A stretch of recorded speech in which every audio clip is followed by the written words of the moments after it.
Sekarang kita masuk ke salah satu bawang datar yang sering kita temui. Bahkan waktu kecil mungkin sering kita mainkan, yaitu layang-layang. Pasti semua sudah pernah main layang, bukan? Bukan cuma jadi mainan di langit, tetapi juga bentuk geometri yang punya ciri khas yang unik.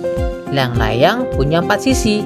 2 pasang sisi yang saling berdekatan punya panjang yang sama. Tapi bukan sisi yang berhadapan ya.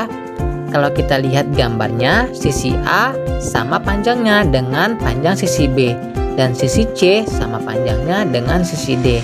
Yang menarik, layang-layang punya 2 diagonal yang saling tegak lurus. Satu diagonal biasanya lebih panjang dan membagi bangun ini menjadi 2 bagian yang simetris. Jadi kalau kita lipat di sepanjang diagonal itu, bentuknya akan pas menutup. Nah, kalau teman-teman diminta untuk menghitung keliling layang, kita bisa gunakan rumusnya. Keliling sama dengan 2 dikali sisi panjang ditambah sisi pendek. Jumlah sisi panjang dan sisi pendek ini harus kita kerjakan terlebih dahulu, baru nanti kita kalikan dengan 2. Jadi kuncinya adalah mengetahui panjang 2 sisi yang berbeda, lalu tinggal dijumlahkan dan dikalikan 2. Dengan cara ini kita bisa tahu seberapa jauh kita akan berjalan kalau mengelilingi bentuk layang-layang tersebut. Paham ya? Sekarang kita lihat contoh soal supaya rumus keliling layang tadi lebih mudah untuk kita pahami.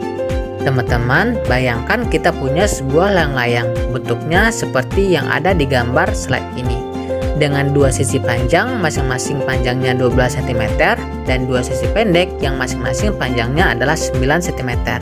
Pertanyaannya, berapakah keliling dari layang-layang tersebut? Langkah pertama, kita ingat dulu rumusnya, bahwa keliling layang-layang mempunyai rumus 2 dikali sisi panjang ditambah sisi pendek.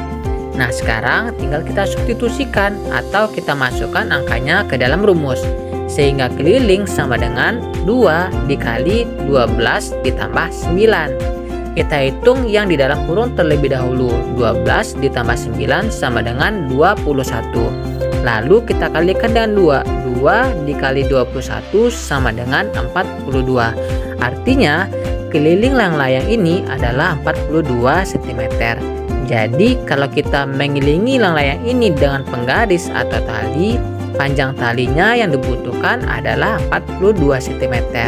Dengan cara ini kita bisa tahu ukuran sebenarnya hanya dari data 2 sisi yang berbeda. Ternyata gampang kan?